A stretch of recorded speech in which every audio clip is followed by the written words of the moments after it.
Hey, well, hi, folks. Thanks for tuning in to the brief session on Velvet Markets.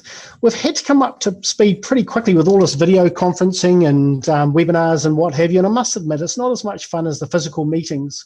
However, one benefit for you guys, that's the audience out there watching this spiel, is that I'm going to keep this talk pretty brief. The key part for this segment will be the panelists that I've invited to interact with you at the end of this presentation. So I urge you to please send in your questions to Sarah via the chat boxes. On the panel today, we're really lucky to have Tony Cochran, PGG Wrightson and current DINS Board Director, Colin Stevenson, CK Import Export and previous Board Director. We've also got Ross Chambers, General Manager for Provalco Cooperative Limited, and Hugh Signal, Managing Director of Alpine Deer Products. So we're living in pretty unprecedented times, and we can be proud of that New Zealand has shown its strength again as a very small nation that can work well together. We've gained some real kudos on the world stage, and don't underestimate how our markets will perceive us and what impacts that this might have on our products. Our message was simple: be kind, stay home, save lives. But as you guys know, the global impacts have been significant. Here's a photo of an empty square in Rome, and it not only shows the absence of our consumers that might otherwise be dining out on premium New Zealand venison, but it also demonstrates a lack of foot traffic that has impacted a lot of retail across the globe, and it affects a wide range of products, including velvet. Last week, during the CEO's presentation, Innes talked about Dairy Industry New Zealand's approach to the market in the wake of dealing with COVID-19. At DINS, we affectionately call it the 3 C's approach. First C being China, so clarifying a pathway for deer, and I'm going to cover that in a bit more detail shortly. And the other 2 are channels, so increasing new channel development, particularly along venison side, and customers, so food service, getting ready for return to normal by increasing our support of activity undertaken by our venison marketing companies. So Nick will cover channels and customer activity for his venison segment during next week. Clarifying the position for New Zealand deer in China became a potentially very serious and urgent issue for Dairy Industry New Zealand to address due to an unintended effect following proposed measures in the wake of COVID-19. To put it in perspective, China is the New Zealand deer industry's single biggest market, accounting for around 1/3 of all of our deer products by the time you take into consideration velvet, co-products, and now venison. In the future, opportunities in this market are significant, and suddenly there was a possibility that access might get disrupted. China's rapid attention to outlaw bush meats as a way of addressing reports that COVID-19 might have originated from a bat is absolutely commendable. However, there was initially some confusion as to where deer sat in this mix. Of course, we know that our deer are farmed and we treat them like other acceptable livestock, including sheep and cattle. But as a relatively young industry, some perceive that deer are wild or game type animal. This position wasn't actually helped when a large city published a list of 9 permissible meats that didn't include deer. So, working with NPI, Ministry for Primary Industries, and respective government agencies in China, we were pleased when our final list was published by the central government that included deer. In fact, the journal used as a reference it didn't just mention deer, but it also had a whole page dedicated to New Zealand deer. And we understand that New Zealand is the only country referenced in the journal for deer in China. So that's great news. So on to velvet. Well, velvet was less impacted by COVID-19 than other product groups. It wasn't immune. And there are a number of concerns that we're watching, and they include the economic impact onto our consumers. So as we all know, velvet consumption has grown in part due to the increasing individual wealth profile of our consumers in Asia. However, early indications are that our core markets in China, Taiwan, and South Korea might come out of this a little bit better than their Western counterparts from an economic standpoint. The second issue that we're watching is supply chain disruptions. Now, we would estimate that about 1/3 of New Zealand's velvet is processed in China and re-exported to South Korea, and this supply chain was affected. There is also significant disruptions due to air freight. So passenger aircraft account for a lot of air freight as well. And with a decimation of this service, the cost of air freight went up significantly. The New Zealand government is looking at ways to work with industry and exporters to address this issue, which we're pleased to see. And finally, customer engagement. So how do we meet with our partners in the markets and develop plans to promote New Zealand velvet up there? So what do we do? What do we do with customer engagement? Well, it's a bit like this conference, really. In May, during level 4 lockdown, we hosted a virtual Korean market visit. We ran it over 3 consecutive afternoons and evenings and met with our 12 key partners in both the food and oriental medicine doctor sectors, as well as some key importers as well. We used our Korean-based contractors to organise the meetings and also carry out all the technical components. And what was really great is that the meetings could involve more DINS staff, more of my colleagues here at Dairy Industry New Zealand.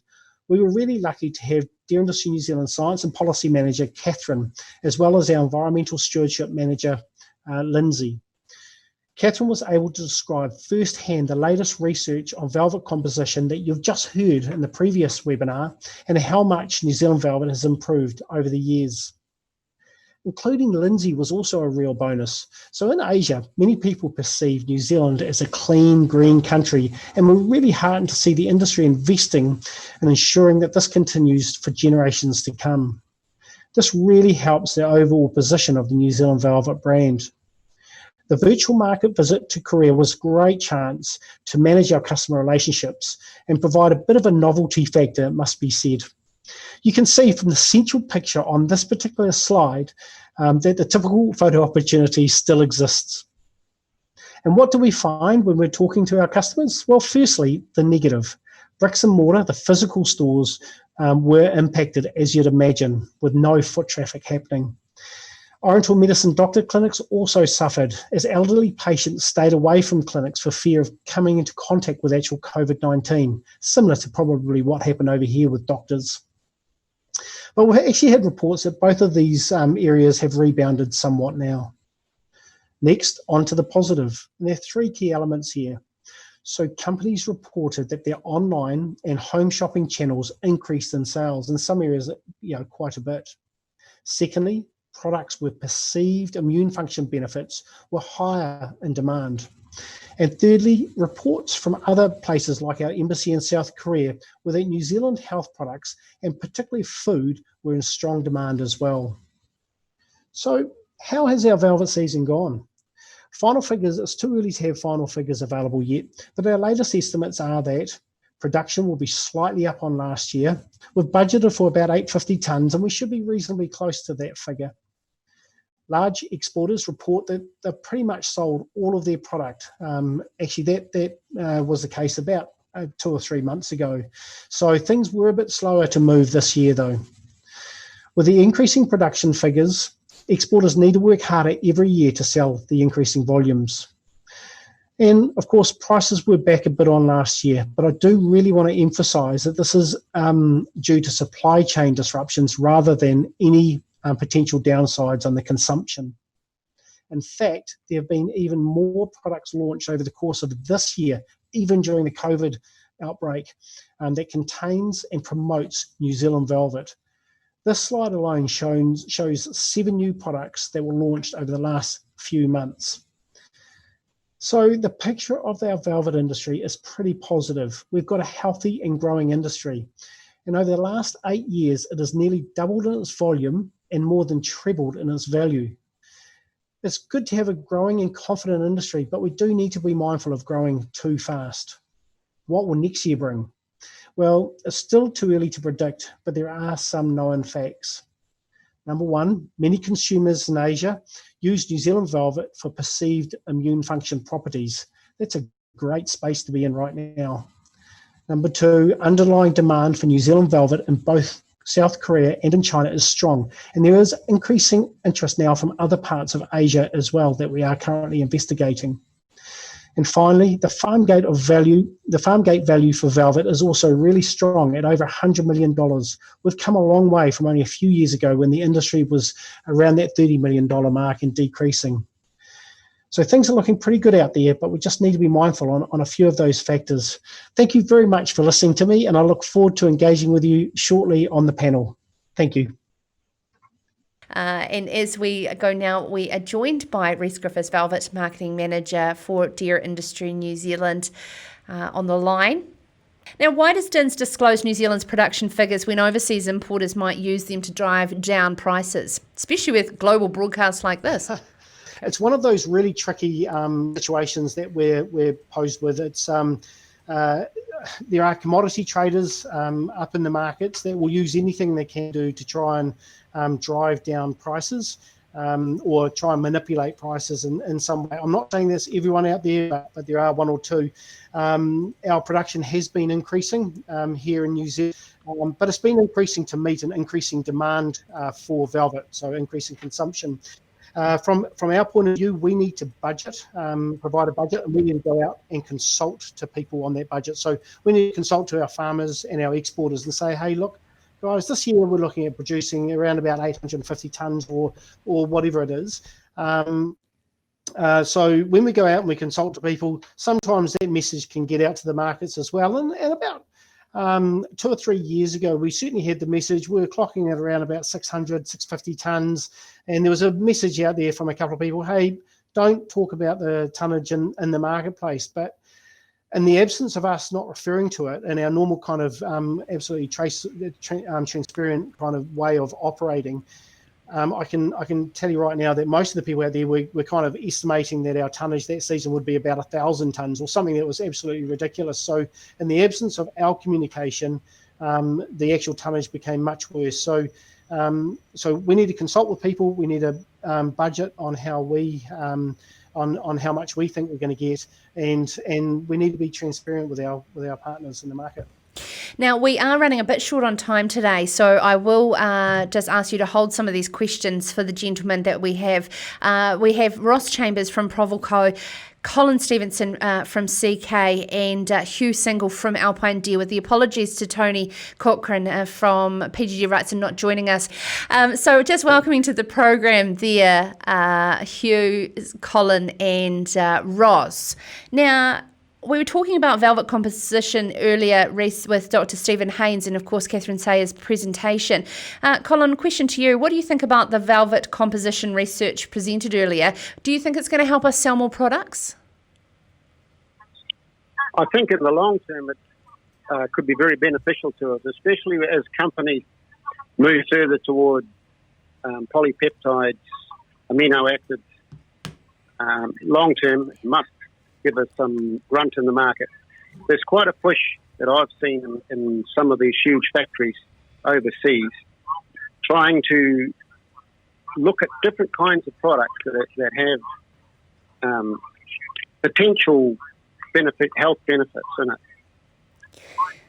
it. Now you're all, Ross, Colin and Hugh, you're all velvet buyers. Ross, what are your views on the style of velvet? Are we getting too big and too ugly?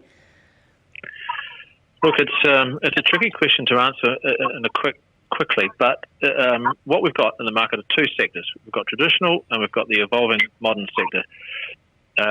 Non-traditional styles aren't really popular with the traditional sector, but of course that message can be obscured by competition and people, entrepreneurs, doing their thing. But as a pretty sound rule of thumb, traditional sticks are more versatile, more sought after. But of course, the growth in our overall volume has been mainly from increase in weights per stag. That certainly helped increase the total kilos that's produced. So some buyers are more adaptable than others, but if we want to maximise the opportunity for velvet, style is important. But with the benefit of things like research, there is a place for non-traditional grades too. It's just that they're less flexible in terms of the final use, and that's a little less attractive to some buyers. And Hugh, what about the prospects of these co-products? I know that Alpine Deer do so well. The prospects for co-products remain particularly strong despite COVID. I suppose the challenge we have in front of us now is rebuilding channels that have been disrupted and in some cases isolated by COVID. So fundamentally, deer co-product is an immune boosting product, and as we move through the northern hemisphere summer and into the autumn, we expect the consumption and the will to consume to be as great as ever, if not greater. But obviously some challenges to continue to connect the product with that consumption. Now, we do have one question here, which I'm going to put to Rhys to answer briefly, which I failed to get to Dr. Stephen Haynes, but it is a good question that James Pearce has asked. Was composition across grades looked at A versus SA versus SANT? It has been indicated that SANT isn't favoured going forward, or is this driven by processability, not quality? Yeah, hey, look, that's a great question, James. And it is a pity that we weren't able to get that across to Dr. Haynes. We didn't actually look at SANT versus Super A traditional and what have you. We did have a look at trophy genetics versus velvet genetics, but we didn't record button drop. And so we weren't able to go out and say, look, button dropping on this day, so therefore we're going to remove it 55 days and compare them both. So we didn't get a really good, accurate read of that. We know that once it starts to blow out into an SANT, we start losing that really nice jelly tip at the top. And that's worth a lot of money, particularly in China, in that Chinese market. So that starts to dissipate pretty quick. That's one of both a market and a processing issue. So great question. Thank you so much, gentlemen, all for taking the time to join us on this brief Q&A here as part of the Deer Industry New Zealand Conference 2020, where the focus is on you. Of course, 3-part series over 3 Tuesdays, and this, of course, being the second one.